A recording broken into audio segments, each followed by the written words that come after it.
Fala galera, olá pessoal, tudo bom? Bom dia, boa tarde, boa noite. Vou tentar aqui fazer um estudo rápido, flash, para vocês. Tá difícil, já é a quarta vez que eu tento gravar esse vídeo aqui por causa de barulho, cachorro latindo, gente virando massa ali. Eu não consigo, vamos lá. E ainda tem o fator de estar gripado, né?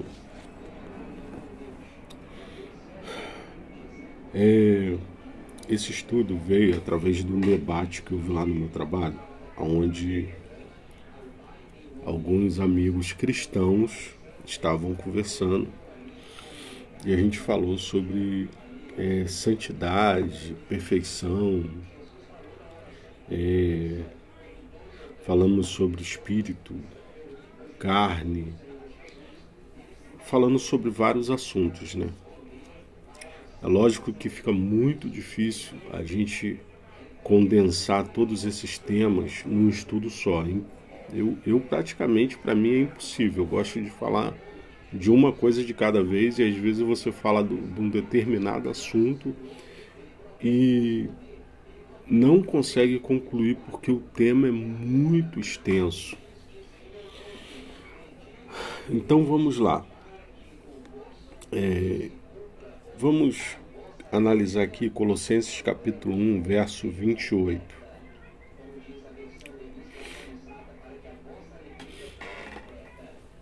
Eu quero ter como centro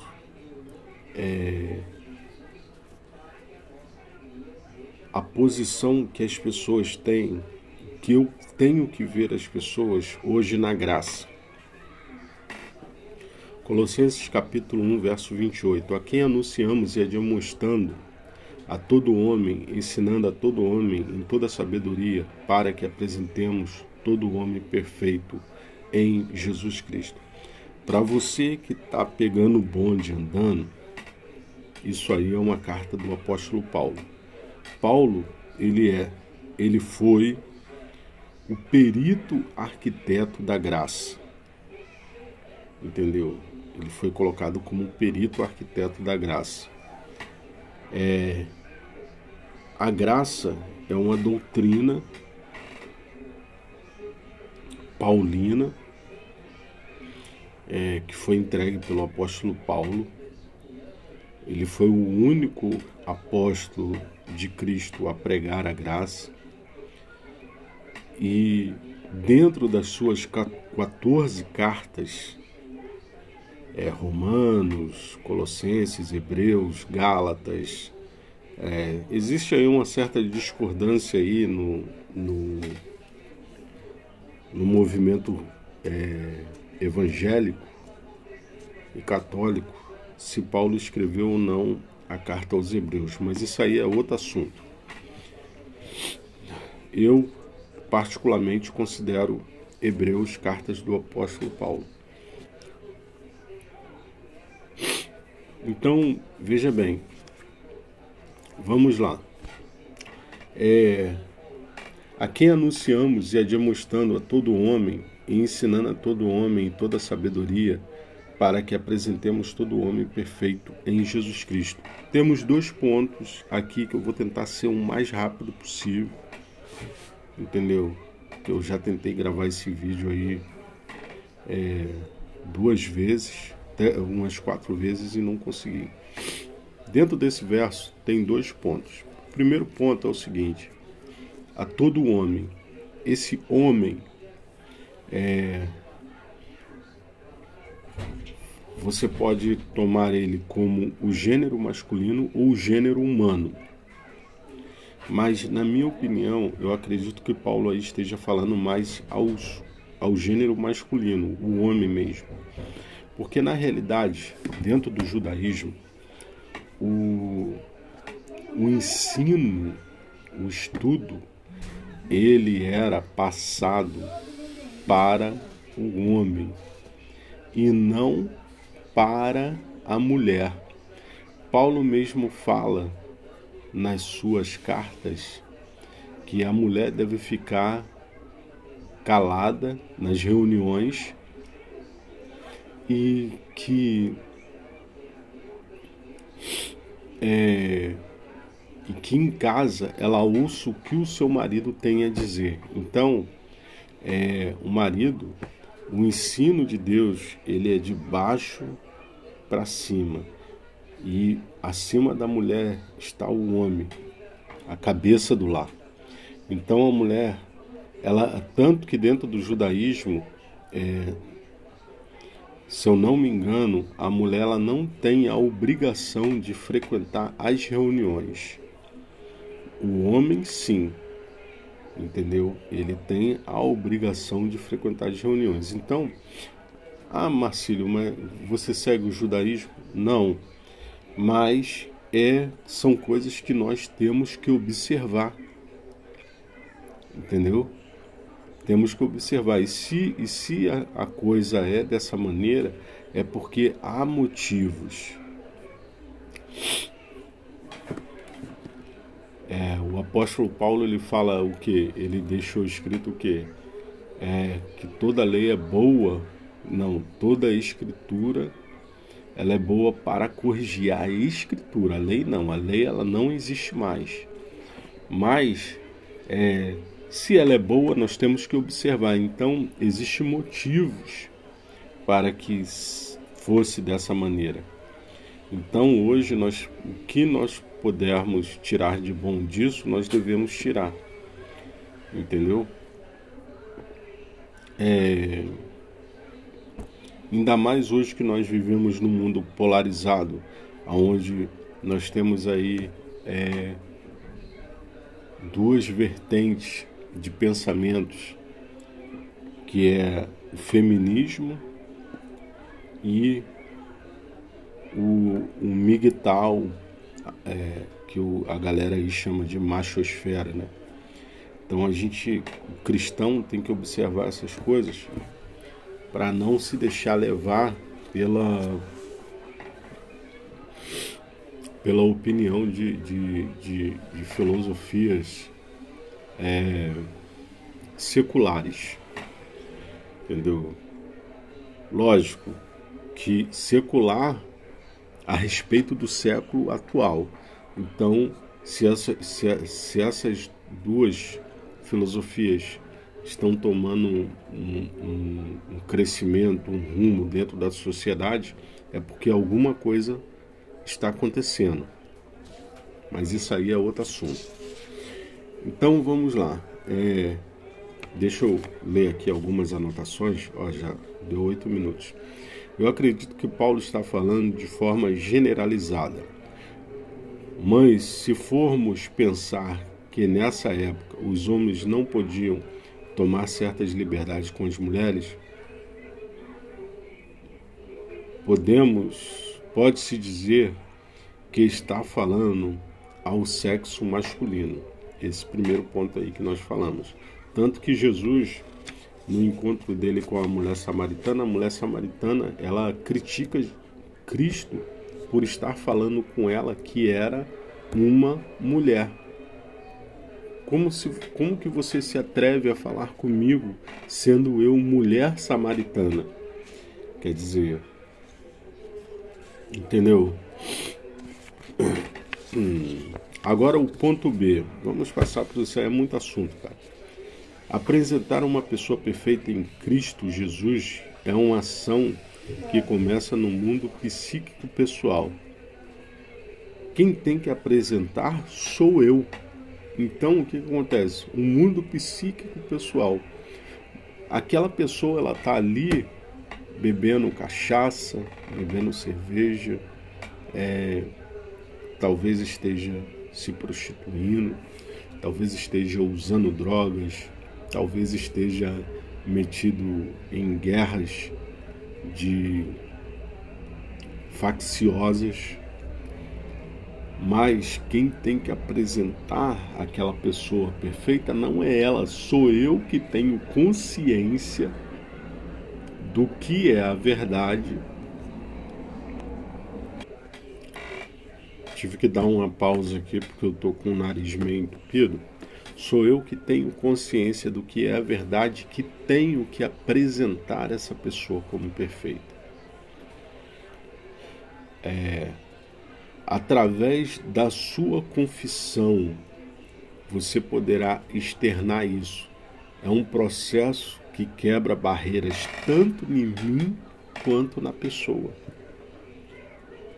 E aí, bom dia, abençoado. Tudo bom, abençoado? E aí, como é que tá, abençoado? Deus te fez perfeito. Eu te apresento perfeito. Ontem mesmo eu falei isso para um amigo. Ele é muito religioso. Eu falei assim, irmão, eu te apresento perfeito em Cristo Jesus. Então, isso quebra tanto barreiras, tanto eu estou alimentando o espírito dele, quanto eu estou alimentando o meu próprio espírito.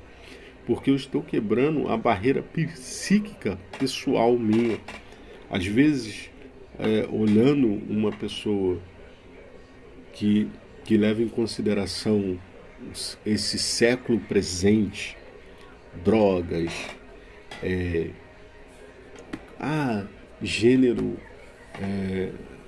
guerras de gêneros, essas coisas todas, então nós quebramos essa barreira e apresentamos a pessoa perfeita em Cristo. É um processo que quebra barreiras. Foi muito difícil para mim entender isso, porque havia na minha mente muitos dogmas. Havia na minha mente muitos dogmas, então não conseguia enxergar isso. Então fui quebrando os dogmas e enxergando aquela pessoa. Por isso que o apóstolo Paulo, ele fala em Hebreus 2,14, visto como os filhos participam da carne, a nossa essência espiritual. Entendeu? Então você passa a enxergar mais a pessoa no espírito. Efésios capítulo 4, verso 12. Vamos lá. Vamos, Efésios 4, verso 12.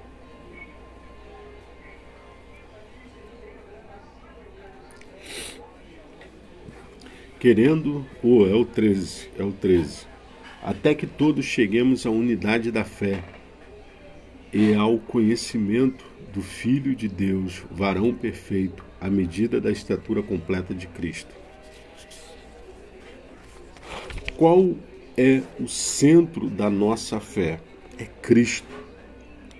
Até que cheguemos à unidade da fé. O centro da nossa fé é Cristo. Então, a unidade da fé é quando eu e você e outra pessoa, nós vamos ter a unidade da fé. E a unidade da fé é o quê?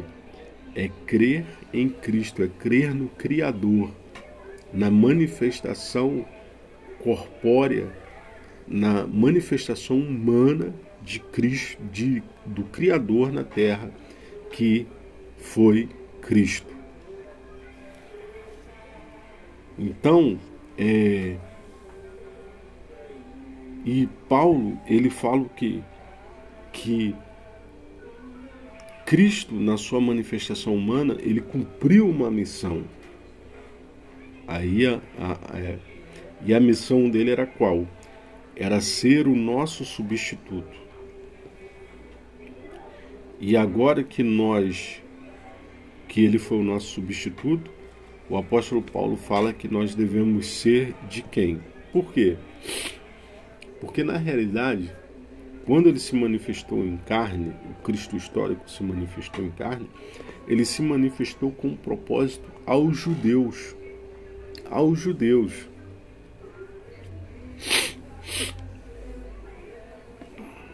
Mas Paulo fala o quê? Vamos lá.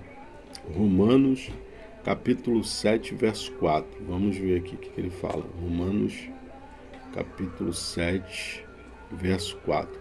Assim, meus irmãos, também vós estáis mortos para a lei, pelo corpo de Cristo, para que sejais do mesmo.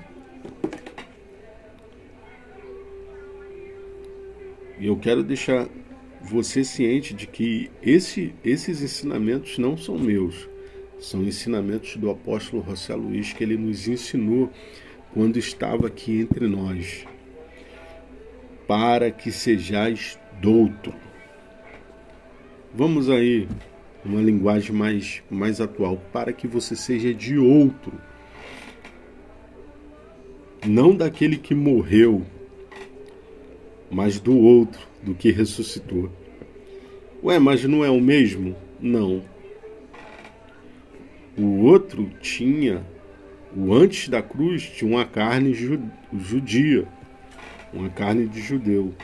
Depois da cruz, ele tem um corpo universal. E nós, no Espírito, somos co-herdeiros de Cristo. Você não é carioca, você não é paulista, você não é. O teu corpo é, mas você, o teu espírito, ele é universal. Por esse lado, todos nós somos irmãos. Hebreus 2,14. Assim como os filhos participam da carne e do sangue. Filhos. Se Deus tem filhos, os seus filhos são o quê? Conterrâneos. São irmãos. Por isso que eu chamo todo mundo de brother, meu. Todo mundo é brother. Todo mundo é brother. Entendeu? Cristo histórico, porque aquele serviço não tinha nada a ver para com nós. A parte B do verso diz assim, que para que sejais douto daquele que ressuscitou dentre os mortos, saber que realmente era o Filho de Deus. Deus é espírito e não é carne. Deus é espírito e não é carne. 2 Coríntios, capítulo 3, verso 17. Olha só que diz aí, olha que coisa linda.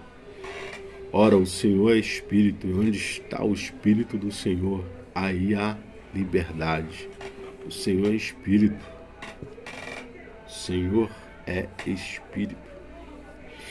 E aonde está o Espírito do Senhor? O Senhor não é carne, não é aquela carne de judeu, não, meu.